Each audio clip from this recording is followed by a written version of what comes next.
बिस्मिल्लाहिर्रहमानिर्रहीम। आज की बात में आज हम बात करेंगे उर्दू अदब से सिन्फ़ है, मगर एक बहुत बड़ी शख्सियत हैं, बहुत आला पाए के इंसान हैं। अब कुछ दिन पहले उनका दुनिया से रुखसती हुई है उनकी, ज़िया मोइनुद्दीन शाह साहब।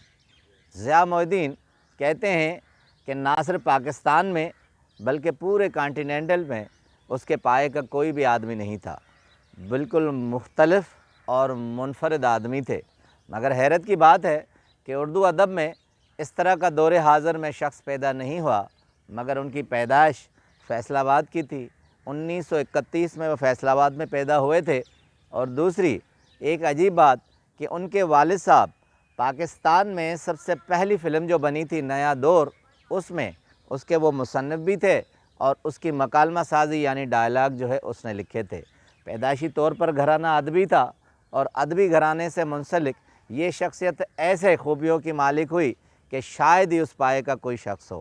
कहते हैं कि 50 की दहाई में वो यहाँ से चले गए, लंदन से रॉयल एकेडमी से उन्होंने अदाकारी सीखी।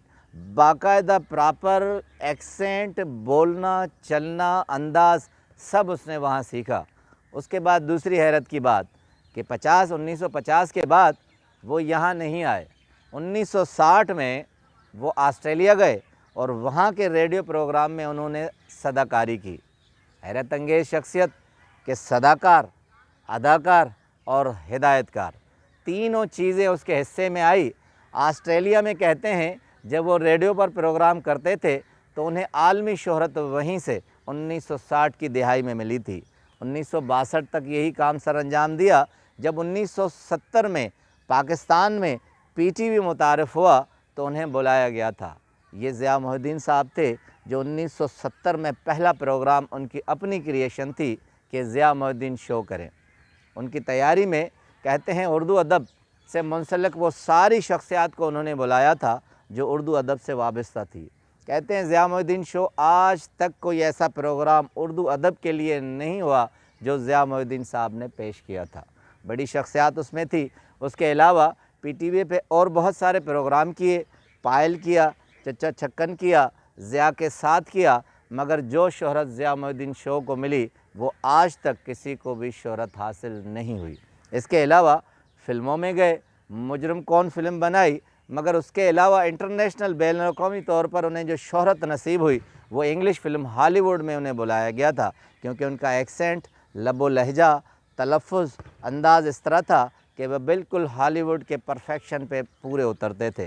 तो उन्होंने लॉरेंस ऑफ अरबिया बहुत मशहूर फ़िल्म है उसमें किरदार किया था और बहुत गूनागून शोहरत उन्हें हासिल हुई थी। इसके अलावा कहते हैं 3-4 और फ़िल्म्स थी जिसमें उन्होंने काम किया था। इसके अलावा हिदायतकारी, सदाकारी उनका कोई भी मैच नहीं था। मोइन अख्तर साहब उनके मुतल्लिक़ इंटरव्यू में कहते हैं कि मुझे मुतारफ़ करने वाले ज़िया मोइनुद्दीन साहब थे और बहुत सी और शख्सियात थी जिनको मुतारफ़ करवाया था। किस्सा बहुत दिलचस्प है। मोइन अख्तर कहते हैं कि मुझे ज़हीर भट्टी का पैगाम मिला कि एक प्रोग्राम ज़िया साहब करना चाह रहे हैं और मुझे बड़ी हसरत थी कि वो आलमी शख्सियत वो करवा रहे हैं और मुझे उन्होंने पैगाम भेजा था कि तुम छोटे मोटे खाके करते हो स्टेज पर, तुम आकर कोई प्रोग्राम में हिस्सा लो। कहते हैं मैं खुशी से फूला नहीं समाया था। मैंने ज़हीर भट्टी साहब के कमरे को जब नॉक किया तो एक पाटदार आवाज़ आई, कौन है? तो जब मैंने दरवाज़ा खोला तो कहते हैं मेरी सिटी गुम हो गई और मैंने जब ज़िया मोइनुद्दीन साहब को देखा तो मेरा बोलना बिल्कुल ही ख़त्म हो गया। उन्होंने कहा कि किससे मिलना है? मैंने कहा ज़हीर साहब ने बुलाया था। तो वो लिख रहे थे, उन्होंने कहा ज़हीर साहब नहीं हैं। तो कहते हैं घबराहट के मारे मैं वहाँ से निकल गया और बराबर के कमरे में दोस्त था बैठ गया। कुछ देर के बाद जब मैंने उन्हें कहा कि ज़हीर भट्टी साहब ने मुझे बुलाया है तो वो मुझे उसी कमरे में ले गए और ज़हीर भट्टी साहब भी आ गए।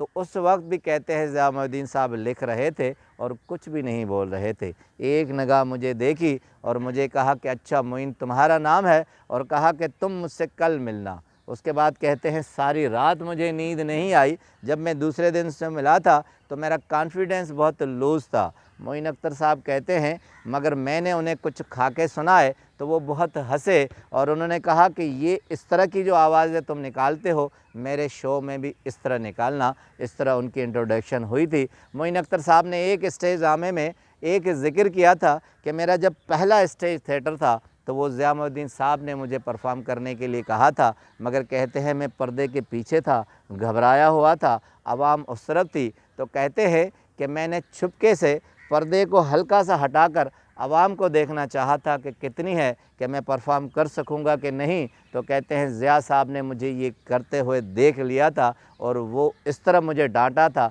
कि आज तक वो मुझे डांट नहीं भूलती। उन्होंने मुझे अखलाकियात का सबक दिया था, कहा कि अगर तुम स्टेज पर आ गए और किसी शख्स ने तुम्हें पर्दे के झांकते हुए इस तरह देख लिया तो बताओ तुम्हारी क्या इज़्ज़त रह जाएगी।